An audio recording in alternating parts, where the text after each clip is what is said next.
Five young knights with the power of Cosmo fight alongside Athena, goddess of wisdom and warfare, in order to protect our world from the forces of evil. What's up, everybody? Demetrius here.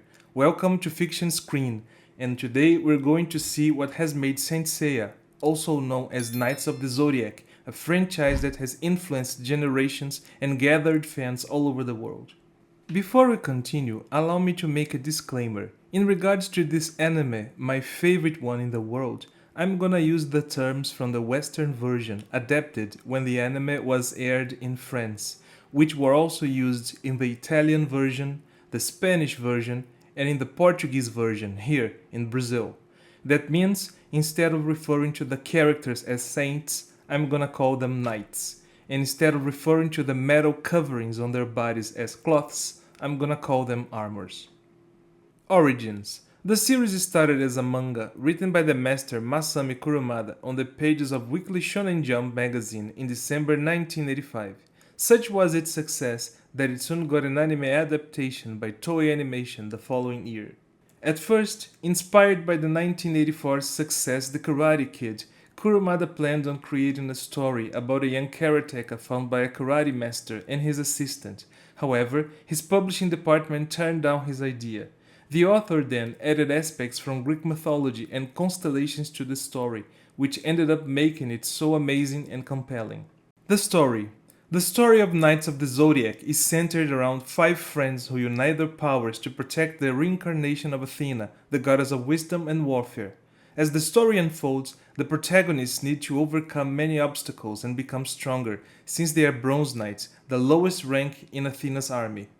Seiya, the main character, was separated from his sister and taken to the Graad Foundation created by the millionaire Mitsumasa Kiro. From there, he is sent to Athena's sanctuary in Greece, where he is introduced to his master, Marin, who guides him through a rough physical training and teaches him how to fight using Cosmo, the essential energy of the universe. According to Marin, knights can burn the Cosmo inside their bodies in order to achieve superhuman feats, such as splitting open the earth and even crushing the stars. After years of hard work and combats against many other aspiring knights, Seiya has his final fight for the Pegasus armor against Cassius and defeats him using his main technique, Pegasus Meteor Fist, thus becoming the Pegasus Knight. Shiryu was sent to the five ancient peaks of Rosan in China, where he trained with the ancient master Doko, who taught him fighting techniques such as the Rosan Rising Dragon. After improving his mind and body for years, he is given a seemingly impossible final task, reversing the flow of a waterfall. He makes several attempts, and as he finally succeeds, he becomes the Dragon Knight. Hyuga went to Siberia and had different masters. In the anime, he was trained by the Crystal Knight, whereas in the manga, his master was Aquarius Camas.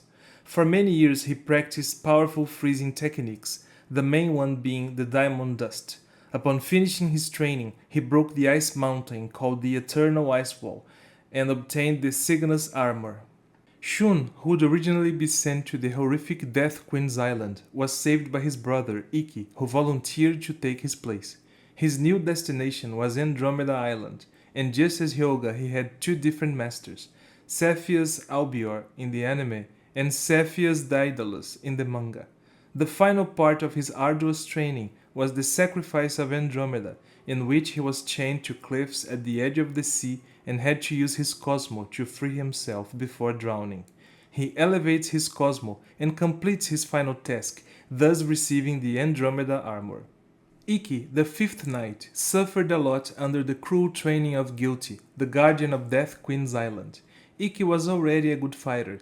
However, his gentle and kind heart always enraged his master, who said he would only get strong enough to be worthy of the Phoenix armor if he learned to hate his opponent, just as in the Itachi vs Sasuke fight in Naruto.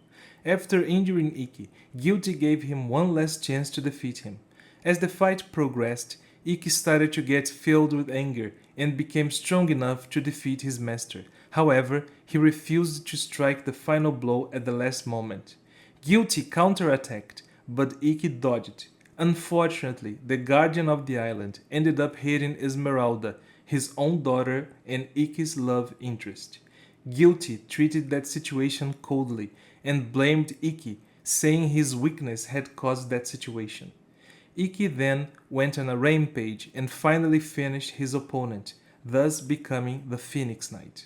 And finally, we have Athena herself, the protector of the earth. According to the story's mythology, Athena reincarnates once every 200 years to prevent evil from dominating the world. During Grandmaster Ares' rebellion, she was saved by Sagittarius Aeolus. The Grandmaster accused Aeolus of being a traitor who tried to eliminate her and sent many knights to fight him. Severely wounded, Aeolus runs into Mitsumasa Kiro and after briefly explaining the situation, asks him to take care of her and the golden armor. Mitsumasa then adopts her as his granddaughter, Saori Kido, hiding her identity from everyone, including her. Saori starts off as a spoiled, rich lady, but gets to care for the knights as the story progresses. During the fight against the Silver Knights, her butler, Tatsumi, reveals the truth to her and to the 5 Bronze Knights. From then on, she takes her place as Athena and understands her responsibility to protect the world. Sagas. The anime is divided into 4 sagas. Sanctuary. It narrates a civil war caused by Grandmaster Ares, who had eliminated the previous Grandmaster, Shion, and tried to convince the knights that Saori was an impostor. Seiya and his friends are branded rebels, which leads to many battles. Its most notable arc, and the favorite of most fans, is the 12 Houses battle, where the protagonists fight the Golden Knights, Athena's elite defenders. Asgard. Despite being a filler loosely based on Hyoga's solo chapters that narrate his battle against the Blue Warriors, Asgard is beloved by most fans and considered by many as the best saga. Here, the scenario changed from Greek to Norse mythology. Seiya and his friends travel to Asgard to fight against the god warriors of Asgard led by Polaris Hilda, Odin's representative on Earth, who wants to melt all the polar ice in the world. Poseidon. The god of the sea kidnaps Athena and takes her to his underwater temple. He wants to submerge the world to expand his domains and rule it with her by his side. The goddess rejects his proposal and makes it clear she is the protector of the earth. Poseidon then offers her the opportunity of delaying total flooding by receiving upon herself all the water that should fall on the world. After accepting it, she is locked in the great found mainstay behind the temple, which gradually fills with the water. It's up to her loyal knights to beat the 7 Marina generals, destroy the pillars of the temple which are protected by them, defeat Poseidon and save Athena before it's too late. Hades. The Emperor of the Underworld sends his army to capture Athena, making way for his world domination plan of covering the earth in darkness. The Bronze Knights, helped by their golden and silver counterparts, head to the Elysium for the great final battle. That's where the anime ends. The official continuation of the manga is called Next Dimension and has been drawn and written by Kurumada since 2016. Knights of the Zodiac is remarkable by its creative story, visual effects with beautiful representations of constellations and mythological beings, cool armors, unforgettable soundtrack, and most importantly, its charismatic characters. If we go more deeply, we will certainly understand what makes them so compelling. They are representations of human aspects. Seiya represents hope in a better future as well as the determination to never give up. He shows these characteristics over and over through the story, always standing up after being knocked down. Shiryu is the epitome of ancient wisdom and has justice as his ultimate guiding principle. Hyoga shows us the power of our emotional connections as well as the strength needed in order to fulfill our dreams. Shun represents compassion. He's kind and even being strong, he hates hurting others. Ikki represents inner strength and resourcefulness. He's independent, believes in himself, and uses his power to protect his friends in difficult battles. Art style. The manga was adapted into anime by Shingo Araki, who worked alongside his wife, animation director Michi Himeno.